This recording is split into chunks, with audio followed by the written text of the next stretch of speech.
J'ai acheté une maison sans le dire à mes parents. J'ai alors découvert qu'ils avaient prévu que toute la famille de ma sœur emménage chez moi gratuitement.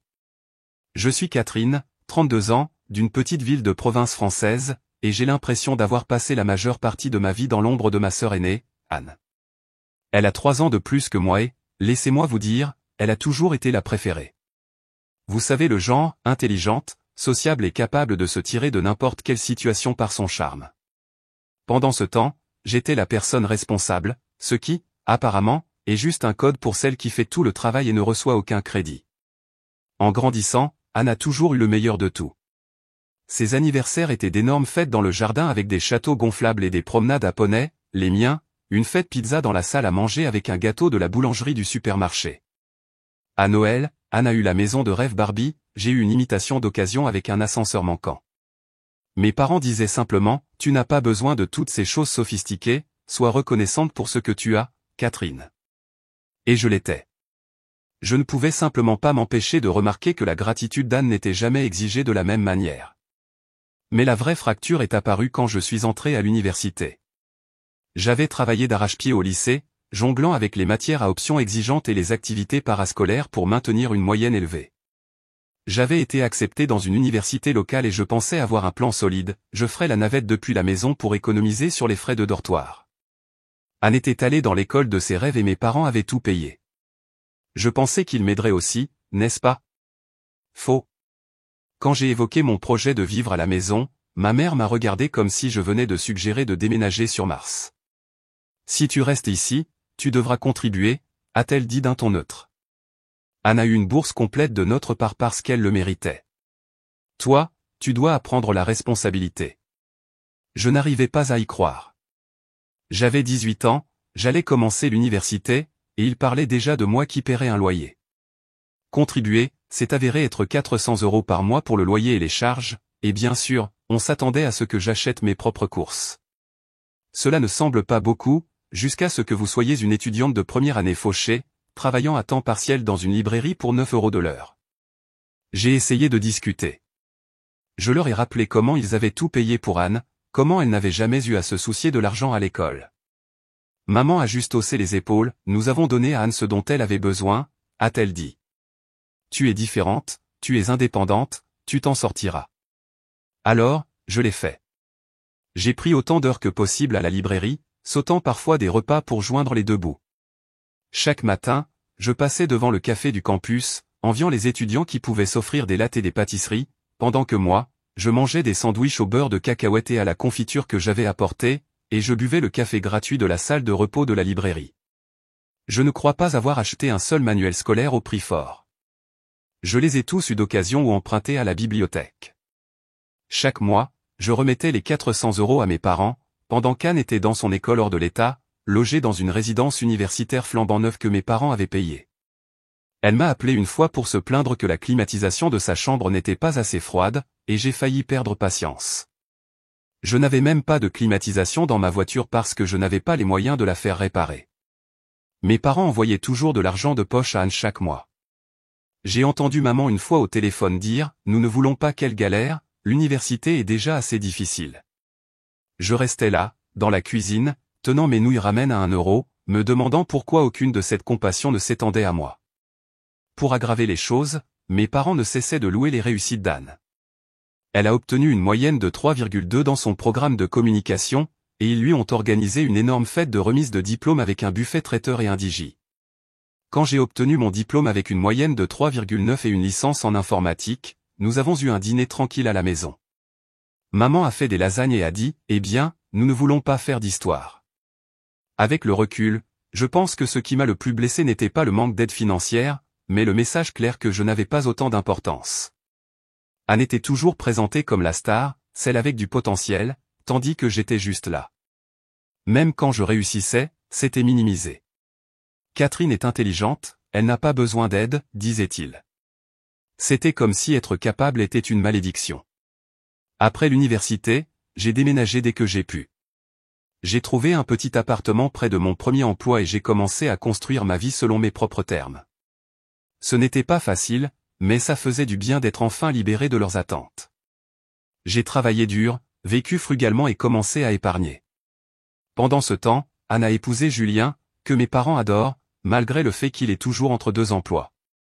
Ils ont maintenant 3 enfants, Émilie, 5 ans, Maxime, 4 ans, et le petit Zachary, 2 ans.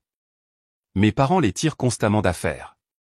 Quand leur voiture est tombée en panne l'année dernière, mes parents leur ont donné de l'argent pour une nouvelle.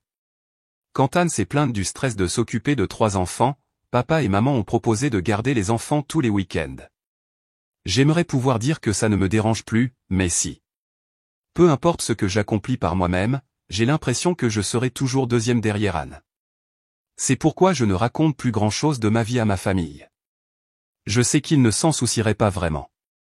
Alors, j'ai gardé ça plutôt discret, mais j'ai récemment décidé qu'il était temps de commencer à chercher une maison. Je loue ce tout petit appartement depuis des années, payant beaucoup trop cher pour ce qui est essentiellement une boîte à chaussures glorifiée, et j'économise depuis ce qui me semble une éternité. J'ai finalement atteint le point où je me suis dit, tu sais quoi, je le mérite. Maintenant, voici le truc, je n'ai rien dit à ma famille, non pas parce que c'est un grand secret, mais parce qu'ils ne peuvent pas simplement être heureux pour quelqu'un. Tout se transforme en projet de groupe avec eux.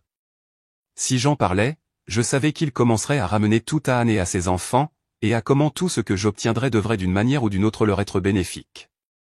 Alors, j'ai pensé qu'il était plus facile de me taire jusqu'à ce que tout soit fait. Apparemment, c'était trop optimiste. Je ne sais pas comment c'est arrivé, mais une femme avec qui je travaille, appelons-la Lise, a réussi à laisser échapper l'information. Lise est l'une de ces personnes qui se mêlent toujours des affaires de tout le monde, et je suppose qu'elle a mentionné par hasard à quelqu'un que je cherchais une maison. Ce quelqu'un s'est avéré être la voisine d'Anne, et de là, la nouvelle s'est propagée comme une traînée de poudre. Les joies du petit monde de la province. Quelques jours plus tard, ma mère m'a appelé. « Catherine, a-t-elle dit, d'un ton excessivement joyeux, pourquoi ne nous as-tu pas dit que tu cherchais une maison ? J'aurais dû savoir mieux, mais j'ai fait l'idiote. Oh, je ne fais que regarder pour l'instant, rien de sérieux. Eh bien, Anne et moi avons parlé et nous avons de super idées pour toi. Tu vas avoir besoin de quelque chose d'assez grand pour tout le monde, tu sais, au moins 4 chambres pour les enfants, bien sûr. Quoi ? Quels enfants ? Je n'ai pas d'enfants. Elle a continué comme si c'était la chose la plus normale du monde, tu auras besoin d'espace pour la famille d'Anne quand ils viendront, et pour nous aussi. Oh, et ce serait super si c'était près de chez Anne. Je ne sais pas pourquoi j'étais surprise. D'une manière ou d'une autre, elle avait déjà transformé ma maison potentielle en solution à leurs problèmes. J'ai marmonné quelque chose de non committal et j'ai raccroché aussi vite que possible, espérant que ce serait une chose unique. Mais hélas, ce ne fut pas le cas. À partir de ce jour-là, ma mère et Anne ont commencé à m'inonder d'annonces immobilières. Je n'exagère pas quand je dis que c'était comme un travail à temps partiel pour elles. Chaque jour, je recevais au moins une douzaine de liens vers ces maisons ridicules, d'énormes endroits avec 4 ou 5 chambres, des piscines, des garages pour 3 voitures, la totale. C'était comme si elle pensait que je cherchais un manoir de télé-réalité. Un jour, ma mère m'a envoyé un SMS, « As-tu vu celle de la rue des Érables ? Elle est immense, juste parfaite. » Une autre fois, Anne m'a envoyé un lien vers une maison de 6 chambres avec une note disant, « Ce serait tellement approprié pour nous, nous pourrions enfin avoir de l'espace pour nous étendre. » J'ai fixé le message pendant une bonne minute, me demandant comment l'achat de ma maison était devenu un effort de groupe. Le pire, c'est qu'elle n'essayait même pas de faire semblant que c'était pour moi. Chaque maison qu'elle suggérait était orientée vers la famille d'Anne, celle-ci a un sous-sol aménagé, Julien pourrait en faire sa man cave. Les enfants adoreraient la piscine dans celle-ci. Regarde, Catherine, il y a même une chambre d'amis pour papa et maman quand ils viendront. C'était épuisant. Au début, j'ai essayé de les détourner gentiment, leur rappelant que je cherchais quelque chose de petit, juste pour moi. Mais cela n'a fait qu'empirer les choses. C'est à ce moment-là que j'ai décidé d'arrêter de répondre. J'ai mis en sourdine le chat de groupe et j'ai ignoré leur SMS. Je me suis dit qu'elle finirait par comprendre et passerait à autre chose. Pendant ce temps, j'ai continué à chercher des maisons seules. Je passais mes soirées à faire défiler Se Loger et mes week-ends à visiter des portes ouvertes.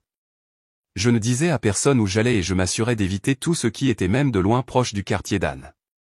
La dernière chose que je voulais était de tomber sur quelqu'un qui pourrait tout raconter à ma mère.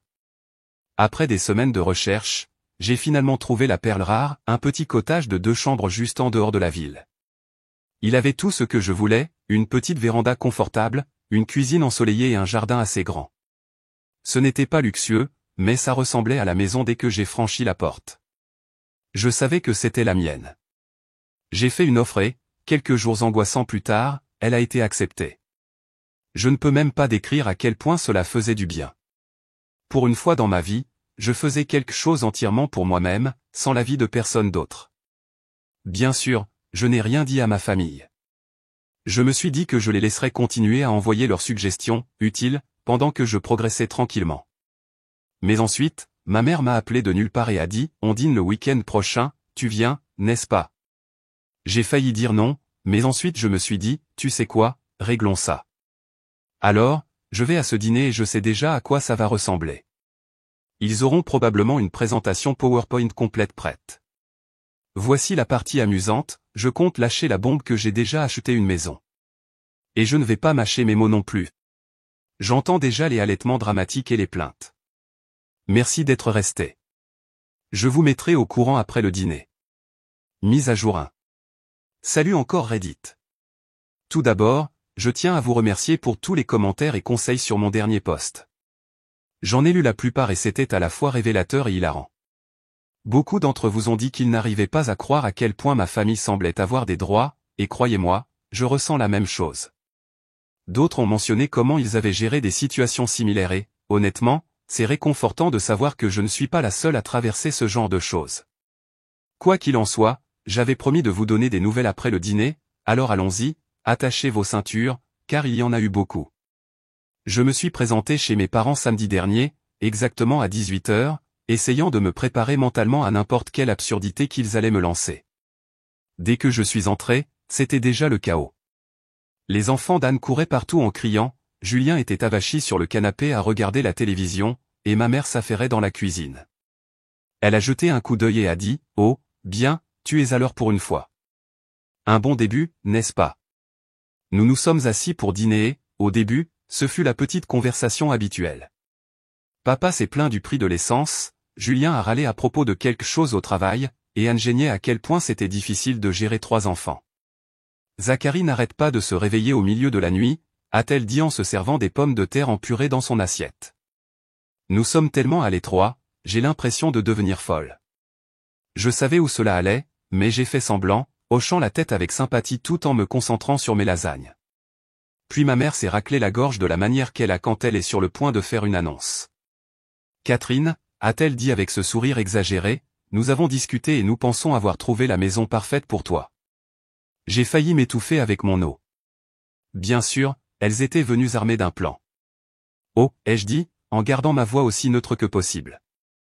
Oui, a ajouté Anne, c'est un endroit magnifique et c'est à seulement quelques pâtés de maison de chez nous.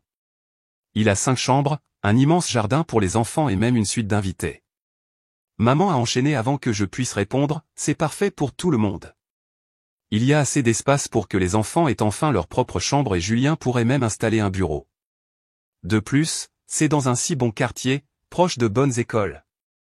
Je les ai juste fixées, complètement stupéfaites. Elle n'essayait même plus de faire semblant que c'était pour moi. Alors, a dit Anne, souriant comme si c'était une affaire conclue, nous pouvons aller la voir demain si tu veux. C'est à ce moment-là que j'ai décidé que j'en avais assez.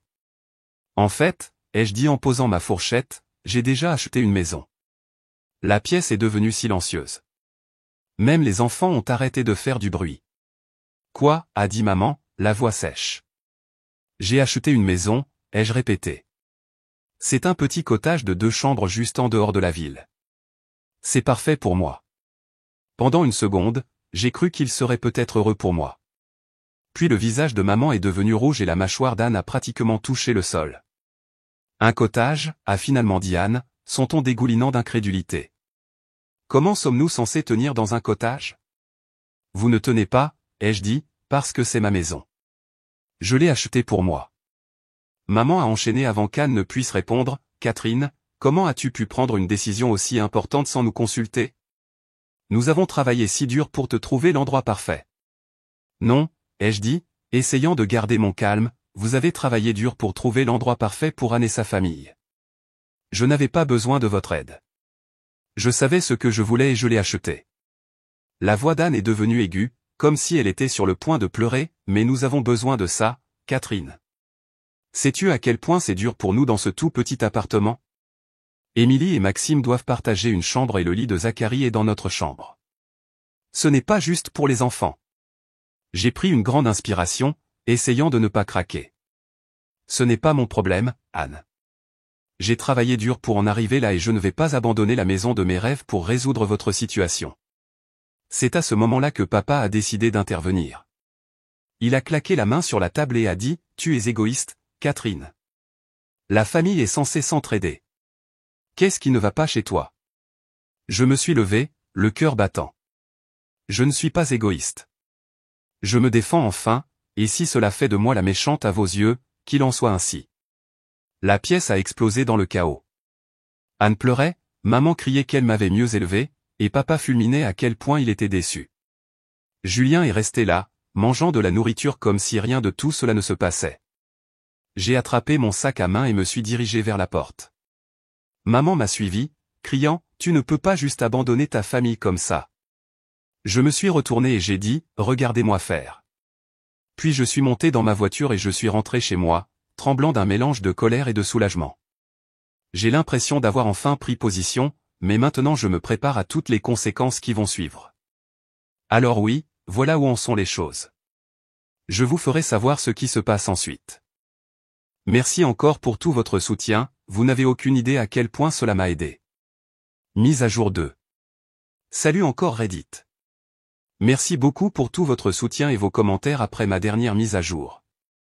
Je ne m'attendais pas à un tel déferlement d'encouragement et, honnêtement, cela m'a beaucoup aidé à garder ma santé mentale. Beaucoup d'entre vous avez raison, j'aurais dû le prévoir. Après ce dîner, les choses ont escaladé exactement comme je le craignais. Alors, voici la mise à jour. Le premier SMS est venu d'Anne cette nuit-là. C'était juste une photo de ses enfants assis sur leur canapé, entourés de jouets, avec la légende « Regardez comme nous sommes à l'étroit ». Pensez-vous que c'est juste pour Émilie et Maxime? Je n'ai pas répondu. Que étais-je censé dire? Que c'était en quelque sorte ma faute si son appartement était en désordre? Que l'achat d'une maison pour moi-même avait magiquement forcé ses enfants à partager une chambre? J'ai mis mon téléphone en silencieux et je suis allé me coucher, espérant qu'elle laisserait tomber. Elle n'a pas laissé tomber. Le lendemain, je me suis réveillé avec 5 appels manqués de ma mère et une série de SMS d'Anne. L'un disait, « Tu ne penses toujours qu'à toi. Je croyais que la famille comptait pour toi. » Un autre disait, « Maman est tellement bouleversée qu'elle n'a même pas pu dormir la nuit dernière. » Et puis le clou du spectacle, « Tu as changé, Catherine. Ce n'est pas la sœur avec qui j'ai grandi. » Bien sûr, parce que la sœur avec qui elle a grandi était trop occupée à être ignorée pour développer une colonne vertébrale. J'ai décidé d'ignorer tout cela et de me concentrer sur le travail, mais les SMS n'ont pas cessé. Toutes les quelques heures, ma mère intervenait avec ses propres perles, « Tu es si égoïste, Catherine. Nous sommes tous déçus de toi. J'espère que tu réalises ce que tu fais aux enfants d'Anne. Tu dois reconsidérer la chose. Il n'est pas trop tard pour vendre la maison et en acheter une mieux adaptée à la famille. » Je les ai toutes les deux mises en sourdine, mais ensuite elles ont commencé à laisser des messages vocaux. C'était la même absurdité culpabilisante, mais entendre leur voix rendait les choses plus difficiles. Maman semblait vraiment en colère, Anne semblait sur le point de pleurer, et à un moment donné, mon père a appelé et m'a hurlé dessus pendant 5 minutes d'affilée en me disant que je déchirais la famille. Cela ne s'est pas arrêté là. Quelques jours plus tard, ma tante, à qui je n'avais pas parlé depuis des années, m'a appelé. Elle a dit, « J'ai entendu parler de ce qui se passe avec Anne. Ne peux-tu pas trouver dans ton cœur de l'aider? La famille passe avant tout, Catherine. » J'ai dû rire. C'était la même tante qui avait à peine reconnu mon existence en grandissant, et maintenant elle voulait me faire la morale sur la famille. Je lui ai dit que je n'en discuterais pas et j'ai raccroché. Viennent ensuite les publications Facebook. Anne a posté une photo de ses enfants serrés sur leur lit superposé avec la légende, « Tout ce qu'ils veulent, c'est un peu d'espace pour grandir », mais je suppose que certaines personnes pensent que la famille ne vaut plus la peine d'être aidée. Les commentaires étaient pleins de sympathie de la part de ses amis qui n'avaient aucune idée de ce qui se passait réellement, des choses comme « Tu es une si bonne mère, celui ou celle qui te laisse tomber ne te mérite pas » et « Comment quelqu'un pourrait-il vous laisser dans cette situation ?» Je voulais crier. Elle me faisait passer pour la méchante et je ne pouvais même pas me défendre sans avoir l'air mesquine. Alors je suis restée silencieuse et j'ai continué à faire défiler. Mais ensuite, ma mère a posté quelque chose sur sa propre page. Elle a partagé une photo de ma maison, comment elle l'a eue, je n'en ai aucune idée, avec la légende, c'est tellement triste quand quelqu'un oublie d'où il vient. La famille sacrifie tant pour vous et c'est comme ça qu'on les remercie. J'ai immédiatement bloqué les deux, mais pas avant qu'une collègue ne m'envoie un message pour me demander ce qui se passait. Apparemment, Lise, oui, cette Lise, avait vu la publication et en avait parlé au travail. Maintenant, la moitié du bureau pensait que j'avais abandonné ma famille pour vivre seul dans un manoir. Pour la petite histoire, ma maison n'est qu'un cottage, pas vraiment un train de vie de riche et célèbre. Le stress commençait à m'atteindre. Chaque fois que mon téléphone vibrait, je ressentais une vague d'anxiété. J'ai arrêté de consulter les réseaux sociaux et j'ai évité ma boîte de réception. Même au travail, je ne pouvais pas me concentrer parce que je me préparais au prochain appel ou message. Les choses ont atteint un nouveau plus bas quand Anne s'est présentée à mon appartement un soir, sans prévenir. J'ai ouvert la porte et l'ai trouvée là, Zacharie sur la hanche et les deux autres enfants à la traîne. Elle avait l'air épuisée et les enfants pleuraient ou se plaignaient de quelque chose. « Catherine » a-t-elle dit, la voix brisée, « nous devons parler. » J'ai croisé les bras et suis resté dans l'embrasure de la porte, les empêchant d'entrer. « Qu'est-ce que tu veux, Anne ? » « S'il te plaît, » a-t-elle dit, les larmes aux yeux, nous n'avons nulle part ailleurs où aller. Le propriétaire augmente notre loyer à nouveau et nous ne pouvons pas nous le permettre. Laisse-nous juste rester avec toi un petit moment. Les enfants ont besoin de stabilité. J'ai senti mon cœur se serrer, mais j'ai tenu bon. Anne, je suis désolé que tu aies des difficultés, mais ma maison n'est pas une option. Elle n'est pas assez grande et, honnêtement, ce n'est pas ma responsabilité. Elle m'a regardé comme si je venais de donner un coup de pied à son chiot. Alors c'est ça ? Tu vas juste nous laisser souffrir ? Je ne vous laisse pas souffrir. J'ai travaillé dur pour en arriver là et je ne vais pas te laisser me culpabiliser pour tout abandonner. Elle a marmonné quelque chose sous sa respiration, puis s'est retournée et est partie en trombe, ses enfants la suivant. J'ai fermé la porte et je me suis appuyé contre elle, ressentant un mélange de culpabilité et de soulagement. Le lendemain matin, ma mère a appelé pour me dire que j'étais sans cœur d'avoir repoussé Anne. Elle m'a accusé d'être froide et ingrate, et a dit que je le regretterais un jour. J'ai raccroché sans dire un mot, et même au moment où j'écris ce post, leurs SMS apparaissent sans arrêt sur mon téléphone. Maman envoie des murs de paragraphes remplis de culpabilité et Anne envoie des photos des enfants. J'ai même reçu un message vocal de papa à l'instant qui commençait par « J'espère que tu es heureuse ». Et je n'ai même pas pris la peine d'écouter le reste. Je n'en peux plus. La première chose que je ferai demain matin est de changer mon numéro et de ne le donner qu'à des amis de confiance et à mon travail. Il est clair qu'ils ne s'arrêteront pas tant que je ne les aurai pas complètement coupés.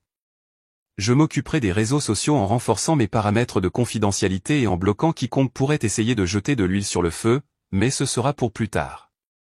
Une chose à la fois. Je vous tiendrai au courant une fois que j'aurai tout réglé. Merci encore pour tous vos commentaires et votre soutien, cela m'aide vraiment à traverser ce désordre. Mise à jour 3. Salut Reddit, je suis de retour avec une autre mise à jour. Alors, j'ai lu vos commentaires et waouh, vous n'y êtes vraiment pas allé de main forte. Beaucoup d'entre vous étaient en colère contre moi de ne pas avoir bloqué ma famille plus tôt, et honnêtement, vous aviez raison.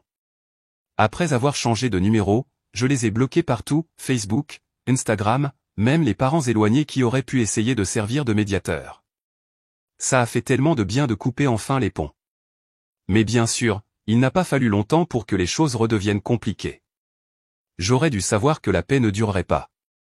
Tout a commencé le week-end dernier quand ma mère s'est présentée chez moi sans prévenir. J'étais dans le jardin, essayant de comprendre comment planter de la lavande, Google fait ça paraître si facile, mais j'ai déjà tué 3 plantes, quand j'ai entendu quelqu'un frapper à ma porte d'entrée. Au début, j'ai cru que c'était ma voisine ou peut-être une livraison, mais quand je suis arrivé à la porte, elle était là, ma mère, debout sur mon porche avec une tarte dans les mains et le sourire le plus faux que j'ai jamais vu. « Salut Catherine », a-t-elle dit, comme si elle s'était juste arrêtée pour une visite décontractée et non après des semaines où je l'avais ignorée. « Salut », ai-je dit, complètement prise au dépourvu. Je suis resté là une seconde, hésitant à la laisser entrer, mais elle m'a tendu la tarte et a dit, « J'ai pensé m'arrêter et voir comment tu allais. J'ai apporté ta préférée, la tarte aux pommes. » Je ne savais pas si je devais rire ou pleurer. Ma préférée est la cerise, mais bon, maman. Contre mon meilleur jugement, je l'ai laissée entrer. Je ne voulais pas faire de scène. Elle a posé la tarte sur le comptoir et a regardé autour de la maison comme si elle faisait un inventaire. C'est charmant, Catherine, a-t-elle dit en passant sa main sur le dossier d'une chaise. Tu as fait un excellent travail. Je ne savais pas quoi dire, alors j'ai juste marmonné un rapide merci et j'ai attendu qu'elle en vienne au fait. Elle s'est assise à ma table de cuisine et a soupiré dramatiquement. Je voulais m'excuser, a-t-elle commencé. Les choses se sont un peu emportées et je réalise maintenant que nous avons eu tort de te pousser comme ça. Tu as travaillé dur pour cette maison et j'aurais dû respecter tes décisions. Je l'ai fixée, essayant de juger si elle était sérieuse. Cela sonnait bien en surface, mais quelque chose dans son ton ne me plaisait pas. Puis elle s'est lancée dans un long discours sur la fierté qu'elle avait de moi et comment le stress de la situation d'Anne avait fait agir tout le monde bizarrement. Mais ce n'est pas une excuse, a-t-elle dit en me lançant ce regard triste, presque suppliant. Pendant une seconde, je me suis senti faiblir. Peut-être qu'elle essayait vraiment de redresser les choses. Mais ensuite, elle m'a lancé, je pensais que nous pourrions peut-être prendre un nouveau départ. J'aimerais revenir un jour, peut-être amener Anne et les enfants. Ce serait bien pour tout le monde de voir ta nouvelle maison. Et voilà. J'ai essayé de garder mon calme. Je ne pense pas que ce soit une bonne idée pour le moment, ai-je dit, choisissant mes mots avec soin. Les choses sont encore un peu tendues et je ne suis pas prête pour ça. Elle a hoché la tête, mais je pouvais voir qu'elle n'était pas contente de ma réponse. Bien sûr, je comprends, a-t-elle dit, mais son sourire était un peu trop tendu et ses yeux scrutaient la pièce comme si elle évaluait l'endroit. Après quelques minutes de conversation banale, elle s'est levée et a dit « Eh bien, je devrais y aller. Merci de m'avoir laissé passer. Je le pense vraiment, Catherine. Je veux juste que nous soyons à nouveau une famille. » J'ai hoché la tête, mais je n'ai rien dit. Après son départ, j'ai verrouillé la porte et je suis resté là un moment, fixant la tarte sur le comptoir. Quelque chose dans toute cette visite me semblait bizarre. Ces derniers jours, je n'ai pas pu m'empêcher de rejouer la conversation dans ma tête. Était-elle sincère ou était-ce juste une autre tactique de manipulation? Le timing semblait trop pratique. Elle avait passé des semaines à me harceler, et dès que je les ai coupées, elle est soudainement apparue avec des excuses et une tarte. Cela ne me plaisait pas non plus de voir à quelle vitesse elle avait balayé tout ce qui s'était passé. Elle n'a même pas mentionné les SMS, les messages vocaux, ni le fait que je l'avais bloquée. C'était comme si elle faisait semblant que rien de tout cela n'était arrivé, ce qui me semblait étrange. Et toute cette histoire d'amener Anne et les enfants, ça ne ressemblait pas à une suggestion décontractée. Ça semblait calculé, comme si elle tâtait le terrain pour voir jusqu'où je la laisserais aller. Je ne l'ai pas recontactée depuis, et elle ne m'a plus contacté non plus. Mais je ne peux pas me débarrasser de l'impression que ce n'est pas fini. Connaissant ma famille, il y a probablement autre chose qui se prépare, et j'attends juste le coup de grâce. Qu'en pensez-vous, Reddit? Ma mère était-elle sincère ou y a-t-il plus que ce qu'elle laisse entendre? Une partie de moi veut croire qu'elle essaie sincèrement de réparer les choses, mais l'autre partie de moi a l'impression que je serais idiote de lui faire confiance. Faites-moi part de vos réflexions, j'ai vraiment besoin d'un point de vue extérieur en ce moment. Mise à jour 4. Salut Reddit, je suis de retour et waouh, j'ai une mise à jour pour vous. Espérons que ce soit la dernière.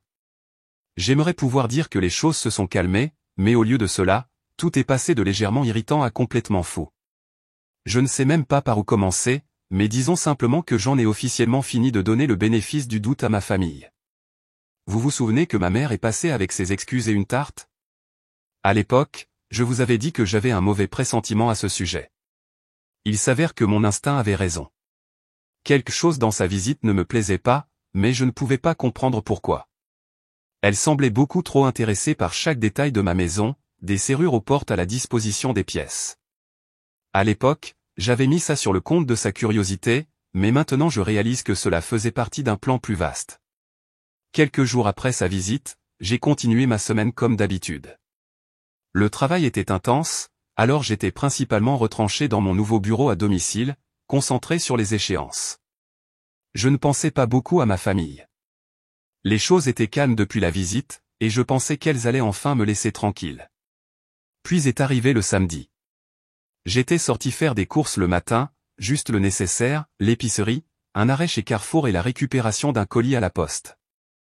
Je suis rentré vers midi, les sacs à la main, prête à tout ranger et à profiter d'un week-end tranquille. En arrivant dans l'allée, j'ai remarqué quelque chose d'étrange, le SUV d'Anne était garé juste devant ma maison. Mon cœur s'est immédiatement serré. Je me suis dirigé vers la porte, cherchant mes clés, et c'est là que j'ai entendu des voix à l'intérieur. Au début, j'ai pensé que j'avais peut-être laissé une fenêtre ouverte ou ma télévision allumée, mais en entrant dans le couloir, la réalisation m'a frappé comme une brique. Anne, Julien et les enfants étaient dans ma maison. La scène à l'intérieur était le chaos pur. Émilie et Maxime étaient affalés sur mon canapé, entourés de snacks et de jouets qui n'étaient même pas les leurs. Zacharie trottinait dans le salon, mâchonnant un de mes coussins décoratifs comme si c'était un anneau de dentition. Julien était dans la cuisine, pillant mon frigo, et Anne, elle était dans la véranda, réarrangeant mes meubles comme si elle était dans une émission de décoration. Mais qu'est-ce que c'est que ce délire, ai-je lâché, ma voix tremblante d'un mélange de colère et d'incrédulité. Anne a levé les yeux, complètement imperturbable. Oh, salut Catherine. On s'est dit que ce serait plus facile d'emménager pendant que tu étais sortie. Je l'ai fixée, essayant de comprendre ce qu'elle venait de dire. Emménager ? Tu es sérieuse ? Elle a levé les yeux au ciel comme si c'était moi qui étais déraisonnable. Maman nous a donné la clé, elle a dit que ce serait bien. J'ai senti que j'allais exploser. Maman vous a donné quelle clé ? La clé de rechange, a-t-elle dit en désignant le comptoir de la cuisine où je l'avais laissé pendant la visite de maman. Nous avions vraiment besoin d'espace et ta maison est parfaite pour nous.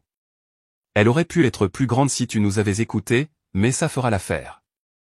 Et Julien peut enfin avoir un bureau. Sortez, ai-je dit, ma voix dangereusement calme.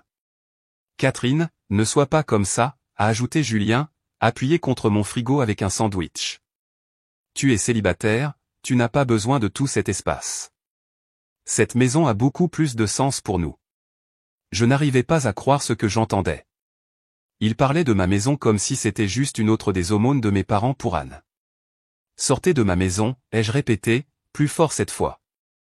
Anne a ricané, nous sommes de la famille, Catherine. Arrête d'être si dramatique. Nous avons déjà commencé à nous installer et les enfants adorent ici. Ce n'est pas comme si tu utilisais tout cet espace de toute façon. Je ne savais même pas comment répondre. J'étais tellement en colère que je pouvais à peine penser. Au lieu de discuter, j'ai sorti mon téléphone et j'ai commencé à composer le 17, numéro de la police en France. Sérieusement, a dit Anne, sa voix dégoulinant d'incrédulité. Tu appelles la police pour ta propre famille. Regardez-moi faire, ai-je dit en tenant le téléphone pour qu'elle puisse voir. Quand la standardiste a répondu, j'ai calmement expliqué la situation, que ma sœur et sa famille avaient pénétré chez moi et refusaient de partir. Anne et Julien ont essayé de discuter avec moi pendant que j'étais au téléphone, mais je les ai ignorés. Au moment où les policiers sont arrivés, je tremblais d'adrénaline, mais j'étais aussi déterminé à ne pas les laisser s'en tirer comme ça. Les policiers ont été professionnels mais fermes. Ils ont demandé à Anne et Julien d'expliquer pourquoi ils étaient dans la maison, et leur histoire était aussi ridicule que prévu. Nous sommes de la famille, a dit Anne, comme si c'était une défense légale valable. Julien a continué à dire que j'avais plein d'espace et que c'était la bonne chose à faire.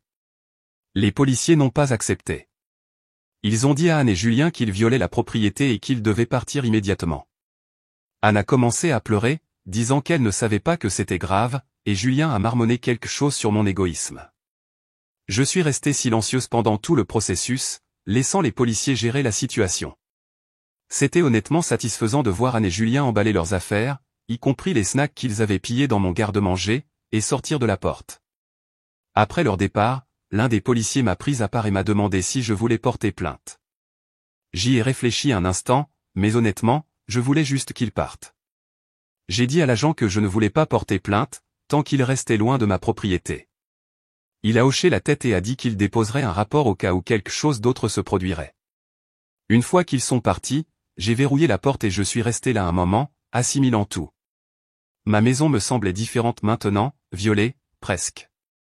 L'idée qu'il se soit simplement introduit sans demander, sans même se soucier de ce que je ressentirais, me faisait froid dans le dos. J'ai déjà appelé un serrurier pour faire changer toutes les serrures et je pense aussi à installer un système de sécurité. J'en ai fini de leur accorder le bénéfice du doute. Ce n'était pas un malentendu ou un moment de désespoir. C'était de l'arrogance, pure et simple. J'essaie toujours de comprendre le fait que ma propre sœur ait pensé que c'était acceptable, et le fait que ma mère lui ait donné la clé. Je n'ai même pas encore de mots pour ça. J'ai appelé mon avocate ce matin, lui ai expliqué toute la situation et j'ai fait rédiger et envoyer une lettre de mise en demeure formelle à ma mère, Anne et Julien. La lettre décrivait tout ce qu'ils avaient fait et indiquait clairement que s'ils continuaient à me harceler, je n'hésiterais pas à intenter une action en justice.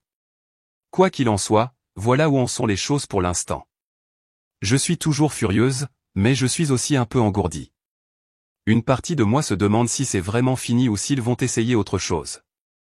Merci encore à tous ceux qui m'ont suivi et soutenu tout au long de cette folle aventure. Vos conseils, votre validation et même votre dureté m'ont plus aidé que je ne saurais le dire.